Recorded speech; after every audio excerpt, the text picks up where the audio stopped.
Our headlines: after vowing Tuesday that the Senate would vote next week on a bill to codify Roe, Senate Majority Leader Chuck Schumer announced yesterday that he plans to set up a vote for Wednesday. Next week, the U.S. Senate is going to vote on legislation to codify a woman's right to seek an abortion into federal law. I intend to file cloture on this vital legislation Monday, which would set up a vote for Wednesday. That vote, however, faces an uphill battle in a 50-50 Senate, where the Democrats do not have the 60 votes needed to overcome an expected filibuster. In fact, they may not even have 50 votes. But Senator Schumer said he wants to put on record exactly where lawmakers stand on the abortion issue. Are Democrats desperately grasping for straws? Joining me now to talk about it and more, this and more, is U.S. Congresswoman Jackie Walorski, who represents the 2nd District of Indiana and serves as a member of the House Ways and Means Committee. Representative Walorski, welcome back to the program. Thank you so much, Joseph. Great to be with you. Sorry about having to talk on the phone, got hung up in traffic, but you're exactly right. And, this is what's going to happen. I think that, Schumer can do whatever he wants to do and Pelosi can as well. But I think the issue of life is strong. I think it's even stronger now. And I think, members know what they believe. And I see nothing wrong with standing up and casting your vote. It's going to be exactly where people have been. And I think this disaster in the court is just another, it's just another indication that people like me that are pro-life, this would be an answer to prayer if Roe v. Wade comes down this summer. But, it should come through the court. Schumer can do what he wants to do. But you know what? I think as members, we're all staying focused. We're keeping our eye on the ball, and we are making sure that we stand for life. And there is so much news on this issue. Let's go back to Monday night. There was a leak out of the Supreme Court, a draft opinion that appears to indicate the Supreme Court is prepared to overturn Roe versus Wade. What was your reaction when you saw that news? You know what? I was stunned, Joseph.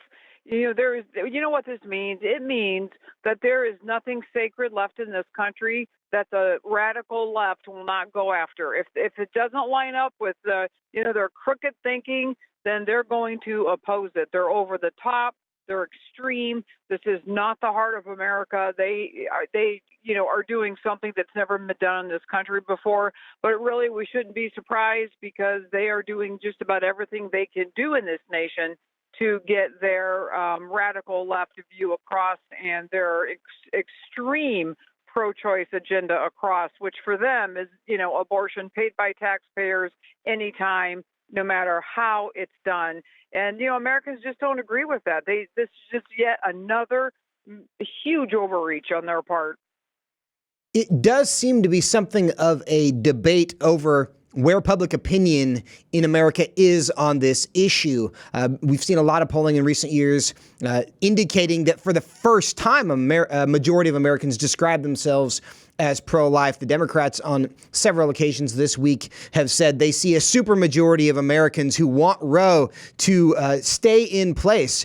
And Chuck Schumer is betting on that when he's going to force a vote that is very likely to lose in the Senate. But he seems to be of the opinion that anybody who votes against the codification of Roe is going to be damaged politically. Do you think that's true? Absolutely not. And, I was just in a high school today, Joseph, telling young kids, young voters, when they ask me what, am I pro-life or pro-choice? And I said, I'm pro-life. And I said, you know what? And I said, I so believe in the protection of the vulnerable unborn in this country, that it comes down to this. People know they know what I believe, and they're voting with me. If they don't believe what I do, they won't vote for me, but so be it. And I think we'll see the forces of life will win no matter what the resistance that Schumer and Pelosi can put up. I really do believe the heartbeat of America is for life, and I don't think it can be distinguished. I think you are correct about that, and I think Senator Schumer will be sorely disappointed that those who vote against the codification of Roe will in fact be rewarded for that vote when they get to the ballot in November. Now, Schumer is making his own plans to prepare for the potential post-Roe world. President Biden is as well. Here's what White House Press Secretary Jen Psaki had to say that Biden is doing in response to the potential reversal of Roe. Let's play clip 3. He has launched a whole of government effort to look at options and pursue options from every department, whether it's the Department of Justice and what they do, the counsel's office, the Department of Health and Human Services, the Domestic Policy Council, to put together a range of steps we can take to protect women's fundamental rights. Representative Walorski, what is President Biden going to do? Well, I think this is a disgrace on the president's part. I think that what this shows is they're on the left, and obviously our president is on the left as well. And I've never seen an insatiable desire for a culture of death in this country like what we're seeing right now. And that's why I think it's so important. He's a national disgrace to basically, a couple of days ago, Joseph, he said that abortion is the taking of a child. And I don't know how our president can stand in the position he is, saying to this nation that killing babies and killing children is okay. It's not okay with me. It's not okay with the voters who vote for me in the 2nd District of Indiana. I think we're going to find out when it's all said and done. I think the truth will prevail. Yeah. A less important, but I still think notable part of Jen Psaki's comments there is she talked about protecting women's fundamental rights. And she used the W word there again, women. And in recent weeks and months, we've seen women replaced by pregnant people and birthing persons. Why do you think they use language so interchangeably in this way?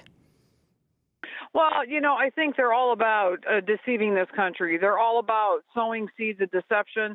And I think really what we need to do, Joseph, as Republicans, is we need to stay focused on life, stay focused on protecting women. We need to move forward and not let this distraction miss 1 foot or 1 beat in the protection of life. And I think that the more they talk, the more they go into their chit chat and their chatter about whatever they want to call it. We know what the truth is. And I think for all of us listening to your program, all of us that have been in this march for decades, we need to stay focused, keep moving, let them call it what they want to call it. They're very confused, and we need to make sure that we win. Well, it is confusing, to be sure, but I think it's notable that when they're going to talk about trans rights, it's all about birthing people. When they're talking about abortion rights, it's all about women's rights. And I think we get a clue there that they're not really interested in the principle of the matter. They're just interested in the linguistic gymnastics and jujitsu that they need to employ in order to win whatever the issue of the moment is. But Representative Walorski, I want to switch to a different topic because other big news this week was President Biden's Disinformation board. Many are quickly pointing out the similarities with the Ministry of Truth from Orwell's book 1984. What do you think President Biden is hoping to accomplish with this Disinformation board? Well, I think this is another outrage, and I think that Biden and his cronies are so concerned with literally decimating our First Amendment rights. This is like having the thought police. This is like a bad B movie that we've all seen in our lifetime. And I'm just telling you, the American people have had enough. If he thinks and they think that the American people are going to allow the thought police to walk in and start measuring and smothering our First Amendment rights, they got another thing coming. And I think when you look at the polling across the country, the reason we're working so hard as conservatives and Republicans is to make sure that we keep the protection in this country that our forefathers fought for. There is no way people are going to stand by and allow the thought police to start coming in and telling Americans what they can and can't say and, holding them accountable for, what they think is right or what they think is wrong. This is our country. This is about freedom and liberty and standing up for what's right in our Constitution. And I think people have their ears on, and I think people are absolutely ready to change this administration out because of how absolutely egregious to the left they are. This is not freedom and this is not democracy. This is socialism and communism. I saw a shirt this week that said, "Make 1984 fiction again," which I think represents the sentiments of a lot of people. Now, in addition to the Disinformation Board, the head of this board, many are calling the Truth Czar, Nina Jankowicz, has received a lot of attention herself. And here's some comments that she made last October. Let's go ahead and play those. Critical race theory has become one of those hot button issues that the Republicans and other, disinformers who are engaged in disinformation for profit, frankly, there are plenty of, media outlets that are making money off of this too, have seized on. Representative Walorski, does Nina Jankowicz appear to be somebody who is going to be an arbiter of truth? Not in the country that I know and love, but I'll tell you this. I mean, they couldn't have picked a worse demonstration of who they are and who they represent. And, the optics of when you see this woman, doing her thing in the little clips that they're playing in the news, this is just another egregious overreach over the top, trying to silence Americans, trying to silence conservatives, trying to silence people that don't agree with the far left and Biden and his administration. It's just another outrage. But you know what? I've come to expect anything from them, Joseph. Their behavior in the last 10 days has been so outrageous. I think Americans can't wait to get to the ballot box. And I know that you have joined with other members of Congress. We've got about 30 seconds to try to get it defunded. Are you going to be successful in that effort? Well, you know what? We're going to do everything we can. The Democrats have a trifecta of power with the House, the Senate, and the executive branch. We're going to do everything we can because we stand up for the rights of the American people and people that are in our districts. Representative Jackie Walorski, thank you so much for your time. Thank you for standing for freedom and being with us today. Thank you so much. Coming up, a school district in Pennsylvania created an entire game plan to make sure parents were unaware of what was happening with their kids at school. But now the parents have found out about it. We'll talk about what they found and what they're going to do about it when we come back. Stay with us here on Washington Watch.